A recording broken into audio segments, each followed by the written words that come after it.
안녕하십니까. 오늘은 미얀마 후지입니다. 금년도에 제식했어요. 그리고 올해 제식했고, 그래서 이제 내년도가 되면은 이런데 아상을 넣겠죠. 아상. 그러니까 아상을 넣는다고 해서 꼭 측지가 발생되는 건 아닙니다. 그러니까 여러 가지 조건이 있어요. 첫 번째로는 이 위에 상부 쪽에 신초들이 많이 있으면 안 돼요. 신초를 끊어줘야 돼요. 그러니까 신초가 예를 들어서 이렇게 초창기에 신초를 못 나오게 하든지 이렇게 끊어줘야 됩니다. 이렇게 신초 나오려는 거 끝을 끊어줘야 돼요. 끊어주고 여기 아상을 넣으면 됩니다. 그러면 무슨 소리 나면 신초에서 옥신이 생성돼요. 끝부분, 신초 끝부분에서 옥신이 생성돼서 옥신이 내려오죠. 위에서 밑으로 내려옵니다. 옥신이 내려오는데 그 옥신은 신초 생장을 억제해요. 억제. 그렇기 때문에 신초를 여기서 나오지 못하게 하는 것이 이 위에 상부에 발생된 신초들입니다. 그 다음에 뿌리에서 올라오는 것은 사이토키닌. 그것은 신초 생장을 촉진시켜요.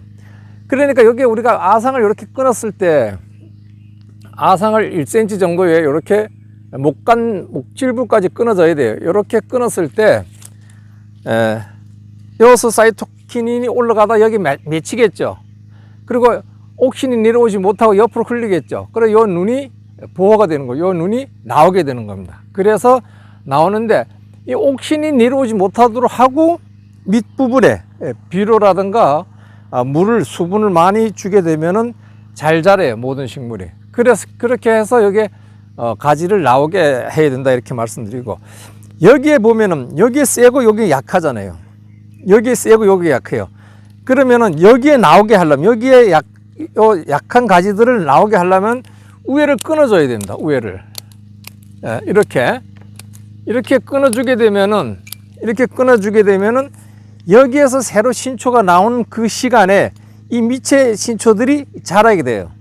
그러니까 우회를 못 자라게 해야만이, 그러니까 예를 들어서 저 같은 경우에 이제 물을 양분이 흐름에 대해서 이제 많이 생각을 하는데, 나무의 자라면 우리가 물이 흘러가는 호수에 각각 이게 가는 것들이 전부 다 호수라 생각하면 돼요. 물을 벗을 때 이 호수들이 여기 가늘잖아요. 그럼 일로 굵은 데로 먼저 가게 되어 있습니다. 그죠? 물이 흐를 때. 그러니까 여기에 막아주는 거죠. 막아주면 뭡니까?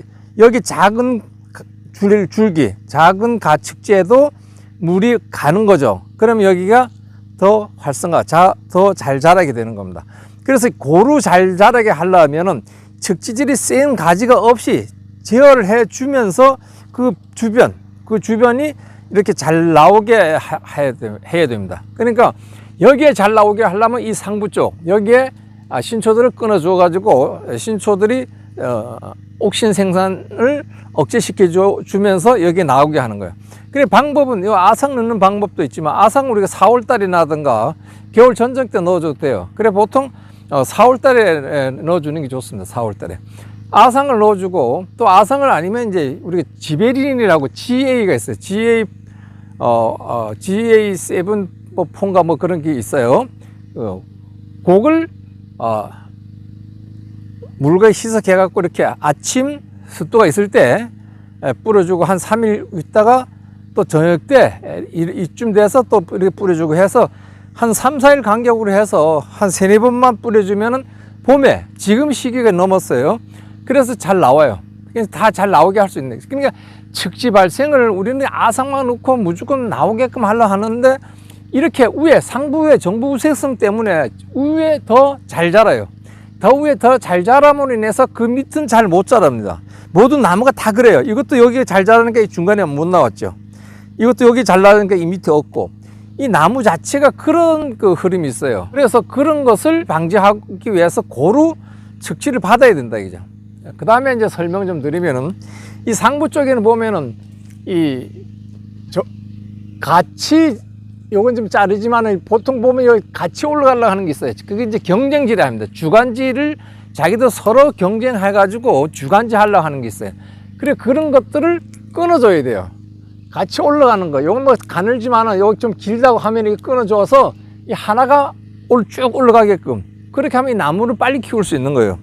빨리 키워. 또 너무 빨리 키우면 요 눈과 눈 사이에 있잖아요. 이게 너무 멀어져요. 그럼 가축쥐들이 숫자가 적어집니다. 그러니까 적당히 키워야 되는데, 우리는 키우는 때 근래 들어와서는 비료를 뭐 준다 안 준다, 거의 뭐 안 준다고 많이 이제 얘기들 하는데, 비료는 질소를 이제 물론 천연 공급량이라 그래서 자연적으로 발생된 질소 인상 가리가 다 토양에 있긴 있어요. 그러나 우리는 키울 때, 생육 키울 때는 요소를 줘야 돼. 요소. 지금 여기가 지금 서서 내가 서서 여기 이제 2m가 넘네요. 2m가 넘어요. 이게 이제 올해 가져간 겁니다. 올해. 그래, 올해 경기 한 40cm 컸네요. 40cm.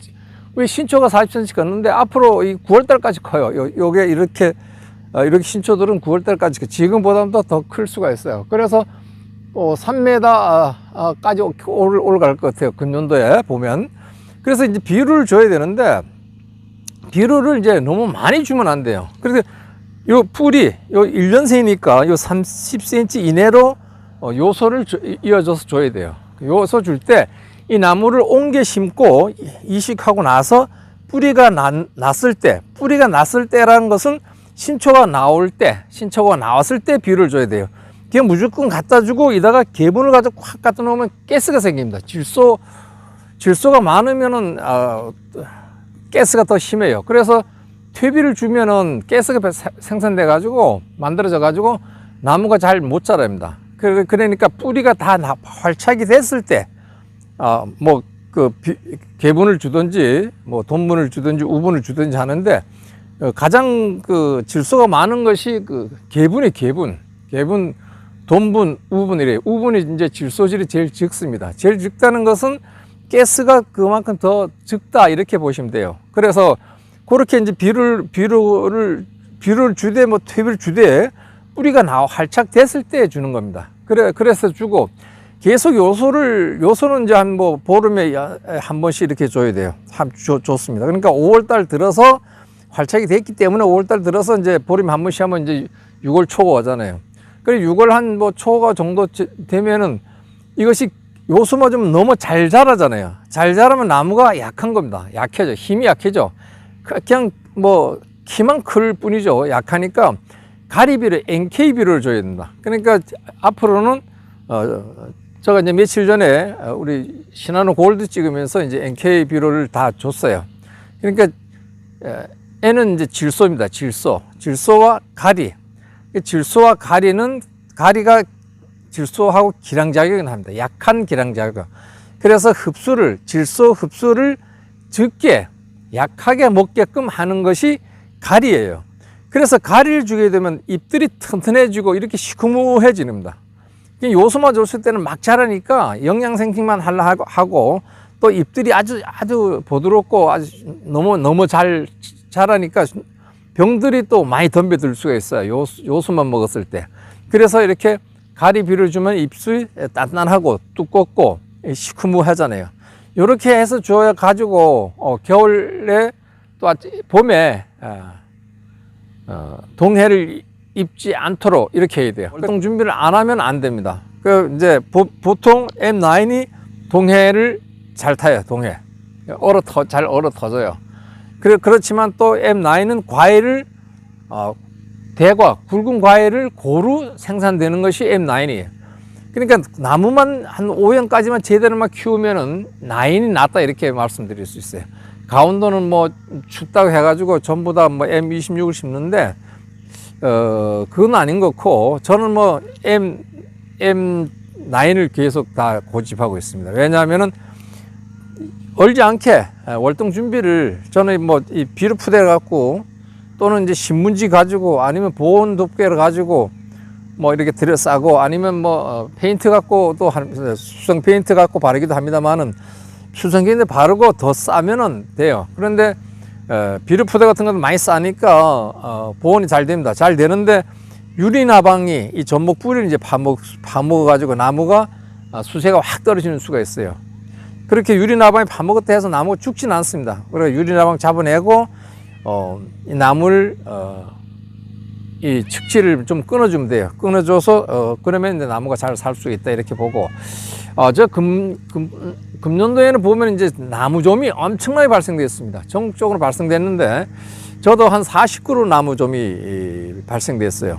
그래서 나무좀 근데 다 살렸습니다. 나무좀이 발생되면은 잎들이 축 늘어지죠. 꽃도 피다가 축 늘어져요. 그러면 그 일찍 알면 더욱 좋은데 뭐 축 늘어져야지 알 수 있잖아요. 그래가지고 저는 이 실바코를 가지고 이렇게 조미 먹은 데다가 구멍을 뚫어 가지고 드릴로 가서 구멍 뚫고 그다가 실바코 물과 실바코를 혼용시켜 가지고 침투 이행성 약재입니다. 그것이. 그래서 구멍에다 넣고 놔두니까 그 침투 이행성 약재라는 것은 이 물관을 통해서 움직이려는 거예요.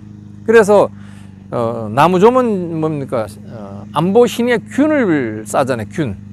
배설물입니다. 그리고 그 균에 또 새끼들이 그 균을 먹고 사는 거예요. 그래서 안보신의 균을 죽여야만이 그 나무가 사는 겁니다.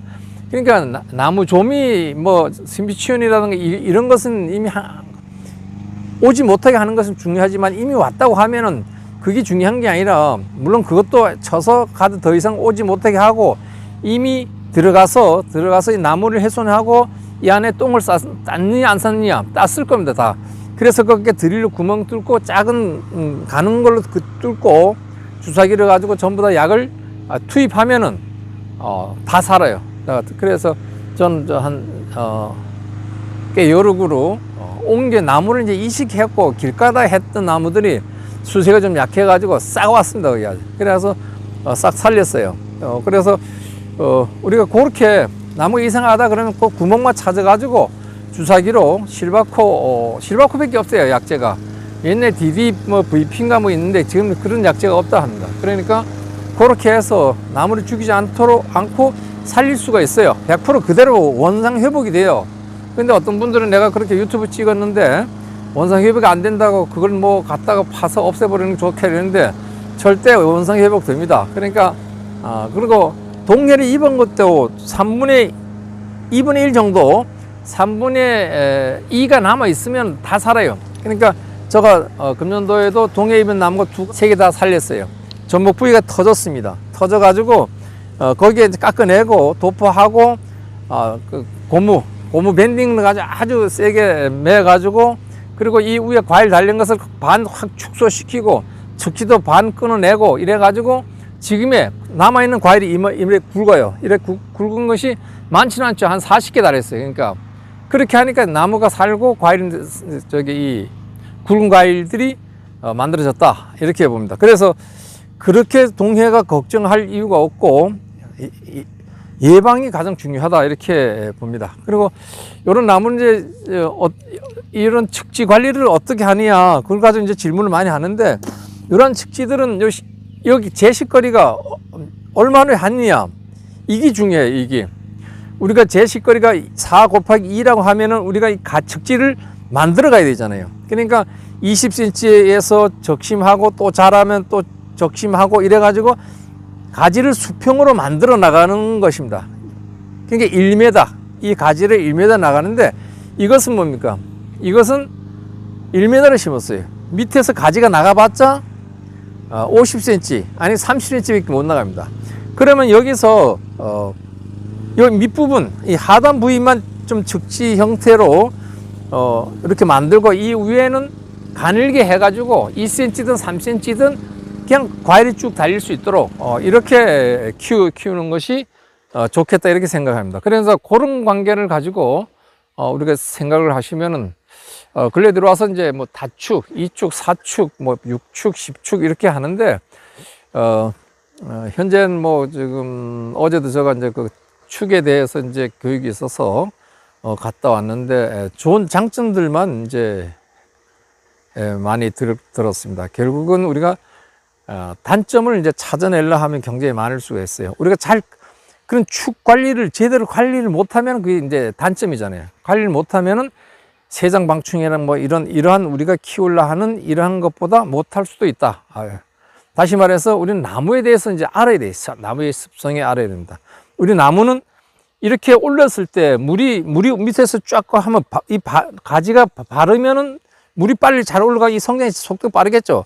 그러나 옆으로 내렸을 때는 뭡니까? 물은 올라가는데 내렸을 때 일로 물이 못 가요. 그러니까 여기서는 이 가지가 자라지 못합니다. 자라지 못하면 뭡니까? 꽃눈을 만듭니다. 영양 생식 생장을 할 수밖에 없어요. 자기가 죽을지 모르니까 자식을 꽃을 만드는 거예요. 그러한 원리예요. 그러한 원리들을 우리가 생각하면은 아까도 얘기했지만 위에 더 세면은 요 밑에 약하고, 그리고 이 연차 변환부 아마 여기 연차였을 것 같아요. 여기에 연차 변환부 여기에 자마, 은하 이런 눈들이 숨은 눈들이 많이 있다. 그리고 이런 것들은 비의 약분 처리를 해서 또는 아상을 넣어서 또 아상을 그 당시에 보면은 나무를 키우기 때문에 비료를 주는 겁니다. 비료를 줘서 키우면서 위에 여기에 또 세게 나오는 것을 끊어주고 이쪽에 하면 이쪽에 나와요. 그래서 가지들이 계속 전부 다 나왔을 때 그때는 우리가 과일을 닮아대요. 지금 이렇게 보니까 지금 금년도에 보니까 꽃눈이 굉장히 빠른 속도에 맺혀졌어요. 지금 요건 비료를 줬기 때문에 꽃눈이 하늘도 맺혀지지 않았습니다. 지금 이것은 그래서 이제 가리 비료를 NK 비료를 내가 줬다 얘기했잖아요. 그거 이제 줬으니까 이거는 키우는 것이고, 내년도 2년차인데 2년차에 나무가 거의 다 컸다고 하면은 몇 개씩은 달아도 될 것 같아요. 이게 이제 예를 들어서 4 곱하기 2다 이러면 이제 달지 않고 나무를 축지를 계속 만들어 갖고 올라가는 것이 세형 방충형, 세장 방충형 어떤 수행이 그렇게 해서 만들어 가지만 요거 좁기 때문에 무조건 가지를 수평을 하고 꽃눈이 생기면 과일을 닮아대요. 그러니까 이렇게 밀식을 할 때 어렵지 않다. 이렇게 말씀드리고, 다축에 있어서는 축이 여러 과일이 많이 달게 되니까 잎수가 부족해요. 그래서 다축 행거를 보면 과일이 엄청 많이 보이니까 굉장히 좋은데, 꽃눈들을 만드는 데 있어서는 잎수가 부족하니까 일찍 만들어지면서 그 양분을 꽃눈에다, 꽃눈은 뭡니까? 5월 달에 꽃눈 분할을 유도하고 6월, 7월, 8월, 9월, 3월 달까지 꽃눈이 계속 안에서 양분을 먹고 자라잖아요. 그러니까 잘 못 자라고 8, 9월 때 비가 오고 이렇게 되면은 그 꽃눈이 암술 수술을 만드는 시기를 못 만드는 거예요. 그래서 그 봄에 꽃이 아니고 이런 잎으로 나오게 됩니다. 그리고 대목 노출은 제가 오늘 가장 중요하게 제가 여기는 것은 대목입니다. 대목 노출을 얼마큼 시키는 거야. 저는 이 뚝을 놨어요. 뚝을 한 30cm 돼요. 그런데 대목 노출이 지금 15cm 정도인데 원래는 대목 한 20cm를 해야 돼요. 지금 현재 이럴 때 뚝이 높으니까 나중에 뚝 부위를 좀 이렇게 긁어내서 내년에는 좀 긁어낼 겁니다. 그래서 20cm를 항상 유지해야 돼요. 그래서 이 뚝을 만들지 않으면 20cm 유지하기 어렵습니다. 파내면은 물이 고이면 뿌리가 썩어요. 그러나 이렇게 뚝을 30으로 했을 때 좀 긁어낸다 해서 비가 와도 옆으로 물이 흘러내려가요. 그래서 가장 수세를 안정화시킬 수 있는 것은 대목 노출입니다. 대목 노출을 많이 시키면 뿌리 부분이 작잖아요. 양이 적으니까 나무가 수세가 세지지 않고, 여기 대목 노출이 적으면은 이 뿌리 공간이 굉장히 뿌리도 많아지니까 2대1입니다. 지상부와 지하부에는 2대1이에요. 그러니까 뿌리가 이만큼 만들어지니까 우유도 그만큼 만들어져야 돼요.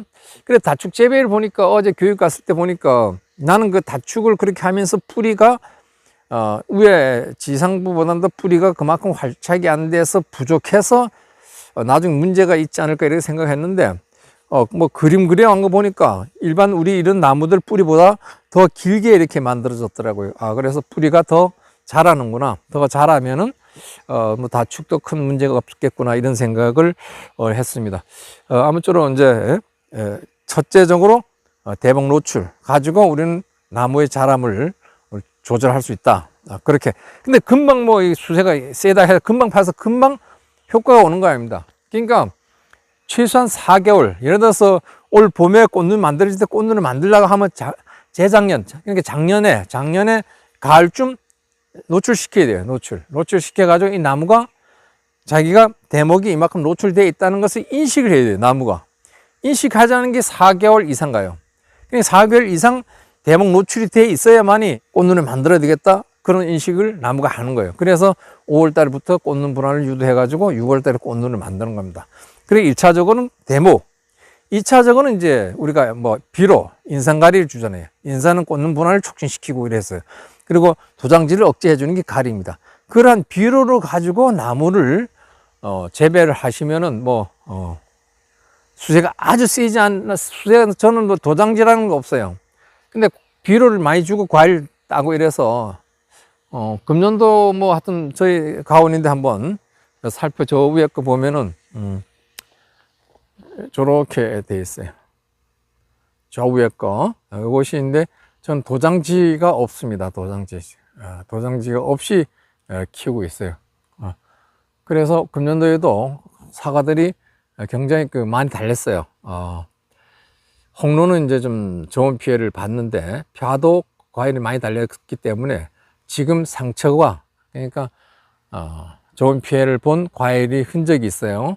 그런 것을 떼내고 좋은 과일만 지금 남기고 있고, 후지는 수정될 때, 수분이 될 때 추웠습니다. 마이너스 3도가 이틀이 되는 바람에 또 비가 4일 동안 왔어요. 그래서 씨앗을 깨보니까 사과를 잘라보니까 씨앗이 2개, 3개, 1개짜리도 있고 이렇습니다. 그래서 1개짜리는 크지 않으니까 뭐 내일 모레부터 좀 이틀 쉬고 작은 거는 떼내고 그렇게 해야 될 것 같은 생각이 듭니다.